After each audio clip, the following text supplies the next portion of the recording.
Jayashree Balan learn astrology. நம்ம வந்து கேது கும்பத்துலேயும் ராகு சிம்மத்துலேயும் இருக்கக்கூடிய உங்கள் ஜாதகத்தில் இருந்தால் அதனுடைய பலன்களை பற்றி உங்களுக்கு விரிவாக சொல்ல வந்திருக்கேன். அதுக்கு முன்னாடி சப்போஸ் உங்களுக்கு கன்சல்டேஷன் வேணும்னா நீங்கள் mpgmatri@gmail ஆர் jayasreebalan@gmail.com த்ரூ என்னை ரீச் பண்ணலாம். எல்லாருக்கும் என்னுடைய தீபாவளி நல்வாழ்த்துக்கள். நான் இந்த இதை ஆரம்பிக்கிறதுக்கு முன்னாடி உங்களுக்கு ஒரு சின்ன ஒரு குட்டி அட்வைஸ் ஒன்று சொல்லலான் இருக்கேன். டிப்ஸுன்னு எடுத்துக்கலாம். அதாவது இப்போது கேது வந்து நம்ம தனுரில் இருக்கார். நிறையா பேருக்கு அது 7ஆம் இடத்துல வந்திருக்கு, 5ஆம் இடத்துல வந்திருக்கு. நிறைய பேருக்கு கேது தசை நடக்கிறது, கேது கோச்சாரம் நடக்கிறது, எல்லோரும் கேதுனாலே பயப்படுறா. அப்புறம் குழந்தைகள் பிறக்கிறதுக்கும் அதுக்கு டிலே ஆகுது. இந்த மாதிரியெல்லாம் இருக்கும்போது சாதாரணமாக பிராமணாலத்தை எல்லாத்துலேயும் நான் சொல்கிற போகிற வஸ்து இருக்க தான் இருக்கும். ஆனால் மற்ற எல்லாருக்கும் நான் வந்து ஒரு நல்லது நடக்கிறதுக்காக சொல்கிறேன். எல்லோரும் என்ன பண்ணுங்கோ, யாருக்காவது இந்த மாதிரி கேது எல்லாம் தசையோ இது மாதிரி புக்தியோ இருந்து இல்லை குழந்தைகளுக்காக வெயிட் பண்ணிட்டு இருக்கிறத, குழந்தை பிறக்கணுங்கிறதுக்காக வெயிட் பண்ணிட்டு இருக்கீங்களா, நான் என்ன பண்ணணும்னு கேட்டால் ஒரு சின்ன நம்ம விளக்கடை சைஸுக்கு ஒரு வெள்ளியில் விநாயகர் வாங்கிக்கோங்க. அதை வச்சுக்கிற சின்ன குட்டி தட்டு ஒன்று வாங்கிக்கோங்க. வாங்கிட்டு உங்கள் நட்சத்திரத்துலையோ இல்லை அவர் வந்து மங்களமூர்த்தியவர் செவ்வாய்க்கிழமை அன்னைக்கோ இல்லை இது அவருடைய நட்சத்திரம் ஹஸ்த நட்சத்திரம் அந்த மாதிரி நட்சத்திரம் இல்லை உங்களுடைய நட்சத்திரத்தில் நீங்கள் வந்து அவருக்கு ஒரு 2 உதிரணியோ 3 உதிரணியோ நல்ல அவருடைய ஸ்லோகம் சொல்லிட்டு பாலபிஷேகம் பண்ணி அந்த பாலை கணவனும் மனைவியும் சேர்ந்து குடித்தா உங்களுக்கு அந்த கேதுவோடைய கொஞ்சம் கெடுபலன்கள் உங்களை விட்டு போகும்.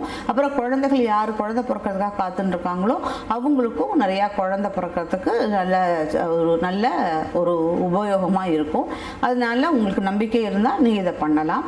இப்போ வாங்க நம்ம வந்து கும்பத்தில் வந்து கேது இருக்கிறத பற்றி பார்க்கலாம். கும்பம் அப்படின்னாலே உங்கள் காலபுருஷ தத்துவத்தில் அதாவது 11ஆம் இடம். 11வது இடம் அப்படின்னாலே friends circle, group studies, group அது மாதிரியான விஷயம். இது எப்பவுமே நாலேஜ்னு சொல்லியிருக்கேன். கும்பம் வந்து ஒரு யூனிவர்சிட்டி இல்லையா. எல்லா படிப்பும் சமுத்திரம் அந்த ஸ்ரீசாகர்லேருந்து அத்தனையும் வந்தது இந்த இடத்துலேருந்து தான் வந்து தான். லக்ஷ்மி மகாலட்சுமி வந்ததே இந்த இடத்துலேருந்து தான் வந்தாலாம். அது மாதிரி அதனால நிறைய விஷயங்கள் அறிவு சார்ந்த விஷயங்கள் எல்லாமே அடங்கினது மட்டும் இல்லாமல் இது வந்து ஒரு குரூப்பாக இருக்குது. ரொம்ப பெரிய அசோசியேஷன் மாதிரி ரொம்ப பெரிய விஷயம். அந்த மாதிரியான ஒரு இடத்துல இப்போ கேதுங்கிறவர் இருந்தாருனாக்க இப்போ கேது இந்த இடத்துல இருக்கிறதுக்கு என்ன ஒரு போன ஜென்மத்தில் என்ன இருந்திருப்பா அப்படின்னு கேட்டேனாக்க நல்ல ஒரு மனிதாபிமானம், நல்ல மனிதாபிமானம் மட்டும் இல்லாமல் நல்ல கொடை வள்ளலாக இருந்திருப்பாங்க போன ஜென்மத்தில். அந்த ஒரு நல்ல கிரியேட்டிவிட்டி, ரொம்ப புத்திசாலியான இடம். இந்த இடமே புத்திசாலி மட்டும் இல்லை, தத்துவங்கள் பேசுறது, அடுத்தவர்களுக்கு உபயோகம் பண்ணுறது, நிறைய நாலேஜ் எடுத்து சுதந்திரத்தோடு வாழறது, தன்னுடைய நாலேஜ் அடுத்தவங்களுக்கு ஷேர் பண்ணுறது. அதாவது குரூப்பாக ஸ்டடீஸ் பண்ணுறது அப்படின்னாக்கா அந்த தன்னுடைய மட்டும் தனியாக ரூமில் படித்து தன்னுடைய அறிவை வளர்த்துக்கிறது மட்டும் இல்லாமல் இந்த குரூப் அப்படிங்கும்போது நாங்கள் எல்லாரும் குரூப்பாக படிக்கும்போது தனக்குடைய தெரிஞ்ச அறிவை அடுத்தவர்களிடம் பகிர்ந்து கொள்வது, அது மாதிரியான ஒரு நல்ல விஷயமான இடம் இது.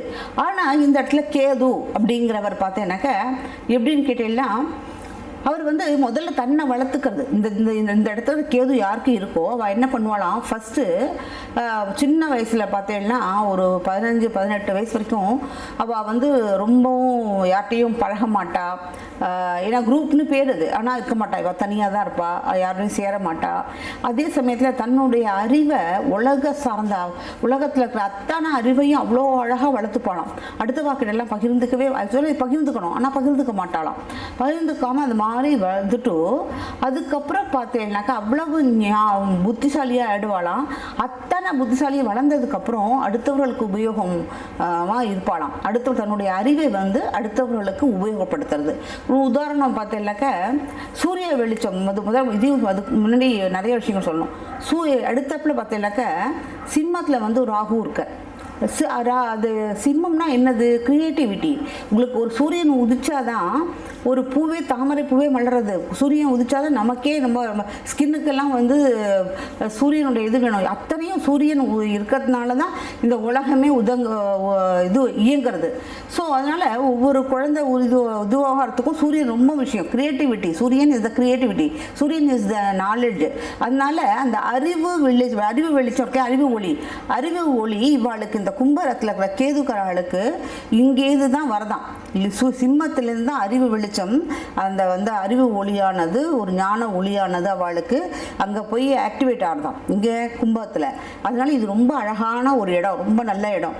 அதனால புத்திசாலியாக இருந்து தன்னுடைய இதை வந்து அறிவை வந்து வளர்த்துக்கிறா. அதாவது எப்படி கேட்டால், இப்போது ஒரு லைட்டை ஒருத்தர் தயாரிக்கிற தன்னுடைய அறிவு முழுக்க உபயோகித்து எடிசன் வந்து அவ்வளோ அழகாக ஒரு லைட்டை தயாரிக்கிற அவர் இருக்காரோ இல்லையோ, இன்னைக்கு உலகம் முழுக்க வெளிச்சமாக இருக்குது. அவ்வளோ ஒரு நல்ல ஒரு உபயோகமான ஒரு விஷயம். அதால் தன்னுடைய ஒரு அறிவானது அடுத்தவர்களுக்கு எப்படி இது, ஏன்னா இது மாஸ், உலகத்தில் அத்தனை பேருக்கும் இது வந்து குரூப் மாஸ், ரொம்ப பெரிய பப்ளிக் இது, இந்த கும்பங்கிறது ஒரு பப்ளிக். அதனால இது எப்படி கேட்டினா, தன்னுடைய அறிவை வந்து அடுத்தவர்களுக்கு பகிர்ந்து கொள்வது மட்டும் இல்லை, அடுத்தவர்களுக்கு உபயோகமாகவும் இருக்கிறது. அதுதான் ரொம்ப பெரிய விஷயம். இப்போ பார்த்தீங்கன்னாக்க இப்போ எத்தனையோ மனுஷா உலகத்தில் பிறக்கிறா, எத்தனையோ பேர் இறக்கிறா. ஒரு நாய் பிறக்கிறது, நாய் இறக்கிறது, நாம் பிறக்கிறோம், நம்ம இறக்கிறோம். எவ்வளோ பேர் எவ்வளோ சாதாரணமாக இருக்கும், எப்போ பிறந்தாலும் தெரியாது, எப்போ இருந்தாலும் தெரியாது. அது மாதிரி எத்தனையோ பேர் வாழ்ந்துட்டு போகிறா. அதே சமயத்தில் மகாத்மா காந்தி எடுத்துக்கோங்க, ட்ரம்ப் எடுத்துக்கோங்க, கிளின்டன் எடுத்துக்கோங்க, நம்ம மோடிஜி எடுத்துக்கோங்க, இந்திரா காந்தி எடுத்துக்கோங்க. எவ்வளோ பேர் வந்து அவ்வளோ பெரிய கோடி கோடியான மக்களுக்கு நடுவில் அவர்கள் தனித்து நிற்கிறார்கள் இல்லையா? அது மாதிரி ஒரு பெரிய பப்ளிக் நடுவில் ஒருவரை தனித்துவமாக, அவருடைய தனித்துவம் வெளியில் வந்து காமிக்கிறது. அது மாதிரியான இந்த கும்பத்தில் இருக்கிற கேதுவானது ஒரு மனிதனுடைய தனித்தன்மை ஒரு பெரிய குரூப்லேயே லீடர் ஆக்கிறது. ஏன்னா அவருக்கு வந்து அவ்வளோ ஒரு ஒரு அந்த மனிதர்களுக்கு அவ்வளோ ஒரு நாலேஜ், அவ்வளோ ஒரு கெப்பாசிட்டி, அவ்வளோ ஒரு அடுத்தவர்களுக்கு உபயோகக்கூடிய ஒரு நல்ல எண்ணம், உபயோகப்படுத்தக்கூடிய ஒரு நல்ல எண்ணம் அத்தனையும் உருவாக்கி கொடுக்கறது வந்து இந்த இடத்துல கேதுவானது உட்கார்ந்துருக்கிறதுனால தான். அதே மாதிரியே நீங்கள் ராகு பார்த்தீங்கன்னா, ஆக்சுவலாக ராகு இது சூரிய ராகுக்கு இவை பகைவன் யாருன்னு கேட்டால் சந்திரன் கூட அவ்வளோ பகை கிடையாது, சூரியனோட தான் அதிக பகை.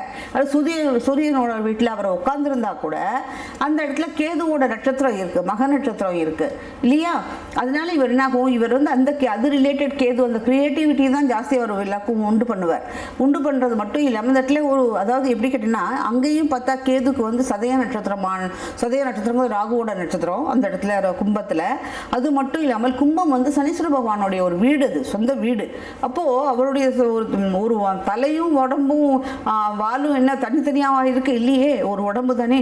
அப்போது ஒரு இது வந்து சரீரம் பூர்த்தியான மாதிரி.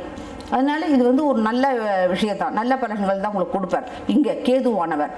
ஆனால் இந்த இடத்துல பார்த்தீங்கன்னாக்க இவர் வந்து கிரியேட்டிவிட்டி நல்ல இது, இவாளுக்கு அறிவு சார்ந்த அந்த கேது உட்காந்துக்கிற அந்த இவாளுக்கு வந்து ஒரு இண்டிவிஜுவலிட்டி,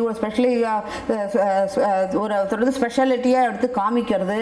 அந்த மாதிரி நிறைய அவளுடைய கிரியேட்டிவிட்டியுடைய அந்த உருவாக்கக்கூடிய தனித்தனி திறமைகளை அவளுக்கு கொடுக்கறது எல்லாம் இருந்தாலும், இங்கே வந்து அவர் வந்து சூரியனுடைய வீட்டில் பகைவனுடைய வீட்டில் இருக்கிறதுனால உங்களுக்கு ராகு தசை ராகு புக்தியில் வந்து அவ்வளோ தூரம் ஒரு நல்ல பலன்களை கொடுக்காது. அதே சமயத்தில் நீங்கள் பார்த்தீங்கன்னாக்க இங்கே கேது வந்து அவிட்ட நட்சத்திரம் 4ஆம் பாதம், அப்புறம் இதுலேருந்து எடுத்து சதய நட்சத்திரம் 2ஆம் பாதத்துலேருந்து எடுத்து இதில் புரட்டாதி 2ஆம் பாதம் வரைக்கும் நல்ல அந்த இடத்துல இருக்கும்போது நல்ல சாதாரணமாகவே இந்த இடத்துல கேது தசையிலையோ கேது புக்திலையோ அவர் கெடுதல் பண்ண மாட்டார். ஏன்னா இந்த இடம் அவருக்கு ஒரு கம்ஃபர்டபுளான இடம் தான். அதனால் இதுவும் 2வது கேதுவே ஒரு ஞானக்காரகம் தான், அது இதுவும் புத்திசாலியான இடம். அதனால் இவர்களுடைய எப்படி கேட்டீங்கன்னா, என்னை பொறுத்த வரைக்கும் இவ வந்து ரொம்ப புத்திசாலியாக தான் இருப்பாள். தான் புத்திசாலியாக இருக்கிறது மட்டும் இல்லாமல் அடுத்தவர்களுக்கு வந்து உபயோகப்படுத்துறது. ஆனால் இது என்ன கேட்டால் ஒரு தனி மனிதனுடைய இது எப்படி கேட்டீங்கன்னா, ஒரு கணவன் ஒரு மனைவி அப்படிங்கும்போது 2 பேர் சேர்றான். ஆனால் இங்கே வந்து ஒரு தனி மனிதன் எந்த அளவு ஷைன் ஆகிறான், எந்த அளவு அவன் வந்து தன்னை வந்து ஒரு பப்ளிக்கில் வந்து ஒரு திறமைப்படுந்த தன்னுடைய திறமையை நிரூபித்து ஒரு தலைவனாக ஆகிறான். அப்போ வந்து ஒரு தனி மனிதனுடைய இம்ப்ரூவ்மெண்ட்டை பற்றின சார்ந்த விஷயம் இது வந்து பேலன்ஸ் வந்து தன்னுடைய அறிவை அடுத்த எந்த அளவு தன்னுடைய அறிவை உபயோகப்படுத்திக்கிறான், அதே சமயத்தில் அந்த அறிவை அடுத்தவர்களுக்கு எந்த அளவு இதுவாகிறது, அறிவை எப்படி உற்பத்தி பண்ணிக்கிற, அந்த அறிவை அடுத்தவர்களுக்கு எப்படி உபயோகம் பண்ணுற, இது 2த்துக்கும் பேலன்ஸாக போகிற விஷயம் இது. அதனால இந்த இடத்துல வந்து நான் சொன்ன மாதிரி அவிட்ட நட்சத்திரம் 4ஆம் பாதமும் சதய நட்சத்திரம் 2ஆம் பாதத்துலேருந்து எடுத்து புரட்டாதி 2ஆம் பாதம் வரைக்கும் இவர் நல்லா ஸ்ட்ராங்காக இருக்கார். அந்த இடத்துல பார்த்தீங்கன்னாக்க ராகு வந்து மகா நட்சத்திரம் 2ஆம் பாதம், அதுக்கப்புறம் வந்து இதுலேருந்து பூர நட்சத்திரம் 2ஆம் பாதம் 3ஆம் பாதம், அப்புறம் வந்து இதில் உத்தரவுக்கு ஒரு பாதம் தான் இருக்குது. அந்த பாதத்தில் சூரியனோட நட்சத்திரத்தில் கூட அந்த புக்தி வரும்போது நல்ல பலன்களை தான் கொடுப்பேன். இப்போ எப்படி கேட்டீங்கன்னாக்க, இப்போ இவா வந்து நான் சொன்னேன் புத்திசாலியாக இருப்பா, ரொம்ப இதுவாக இருப்பா, அறிவு சார்ந்ததாக இருப்பா, ரொம்ப நாலேஜ் இருக்கும் அவளுக்கு, ரொம்ப விஸ்டமாக இருப்பா, அப்படி எல்லாம் சொன்னேன். ஆனால் இந்த அறிவு எதை பற்றி, ரெண்டாவது இவ வந்து எலக்ட்ரிக் அண்ட் எலக்ட்ரானிக் நான் சொன்னேன் இல்லையா, ரொம்ப கரண்ட்டு அது மாதிரி நெட்டு குரூப்புங்கிறதே இன்டர்நெட். இன்றைக்கி ஒரு இன்டர்நெட்டை கண்டுபிடிச்சவா உலகம் முழுக்க எல்லாரும் அந்த நெட்டை யூஸ் பண்ணிக்கிறதுனால தான் இன்றைக்கி நானே பப்ளிக்கில் இவ்வளோ தூரம் வந்திருக்கேன். ஸோ இந்த மாதிரியான ஒரு கரண்ட்டு சார்ந்த விஷயம், நெட்டு சார்ந்த விஷயம், இந்த மாதிரியான புத்திகள் இவர்களுக்கு வந்து நிறையா ஒர்க் பண்ணும். சரி, அதெல்லாம் இருக்கட்டும். இப்போ இவளுடைய அந்த புத்தி அறிவு அப்படிங்கிறது எதை சார்ந்தது? அதாவது கரண்ட்டு நான் சொல்லியிருக்கேன், இந்த இடத்துல கரண்ட்டு மெயின். பட்டு அப்போது இந்த கேது இருக்கக்கூடிய அந்த சனீஸ்வர பகவான் உங்களுடைய ஜாதகத்தில் வேற ஒரு இடத்துல கூட உட்காந்துருக்கலாம். சில பேருக்கு சனீஸ்வர பகவான் அங்கேயே உட்காந்துருக்கலாம், ஆனால் சில பேருக்கு சனீஸ்வர பகவான் வேற இடத்துல உட்காந்துருக்கலாம். அப்போது அந்த சனீஸ்வர பகவான் தான் உங்களுடைய ஜாதகத்தில் உங்களுடைய அறிவு அந்த இடத்துல 6ஆம் இடமா இருந்தால் அது டாக்டராக இருக்கலாம், இல்லை வேறு ஏதாவது விஷயமா இருக்கலாம், 4ஆம் இடம்னா வீடு சார்ந்த விஷயமா இருக்கலாம். அது மாதிரி சனீஸ்வர பகவான் அதுக்கான அறிவுகள் உங்களுக்கு வந்து அங்கே தான் உங்களுக்கு அந்த சோர்சஸ் ஆஃப் நாலேஜ் இருக்காங்க. அப்போது உங்களுக்கு ஆப்பர்ச்சுனிட்டி எங்கே கிடைக்கிறது அப்படின்னு நீங்கள் பார்த்தீங்கன்னா, சூரியன் உங்கள் ஜாதகத்தில் எங்கே உட்காந்துருக்காரோ அங்கே தான் உங்களுக்கு இதை சார்ந்த ஆப்பர்ச்சுனிட்டி எந்த இடத்துல நீங்கள் ஷைன் ஆக முடியும், எப்படி நீங்கள் பப்ளிக்கில் வர முடியும், அதோடைய விஷயங்கள் வந்து சூரியன் எந்த இடத்துல உட்காந்துருக்காரோ அதை வச்சு தான் நம்ம கண்டுபிடிக்க முடியும். அப்போது இந்த சூரியனும் இந்த சனீஸ்வர பகவானும் எந்த நட்சத்திரத்தில் உட்காந்துருக்கார், அந்த நட்சத்திரத்துக்கு அது யார் சொல்லுவா, தேவதைகள் சொல்லுவாள், அது தேவதா, அதிதேவதா, பிரத்யேக தேவதா, அது மாதிரி தேவதா யார், அந்த தேவதாவை பார்த்து நீங்கள் வணங்கும் போது உங்களுக்கு கரெக்டான ஒரு ஆப்பர்ச்சுனிட்டி கிடச்சி கரெக்டாக உங்களுடைய அது சார்ந்த உங்களுடைய அறிவை நீங்கள் வளர்த்து கொண்டு நீங்கள் வந்து மற்றவர்களுக்கு உதவி செய்யறதுக்கு ரொம்பவும் இது உபயோகமாக இருக்கும். இதுதான் எனக்கு தெரிஞ்ச விஷயம். சப்போஸ் உங்களுக்கு பிடிச்சிருந்தா தயவு செஞ்சு லைக் பண்ணி ஷேர் பண்ணி கமெண்ட்ஸ் கொடுங்க. பொறுமையாக என்னோடய சேனல் இது வரைக்கும் பார்த்ததுக்கு ரொம்ப நன்றி. வணக்கம்.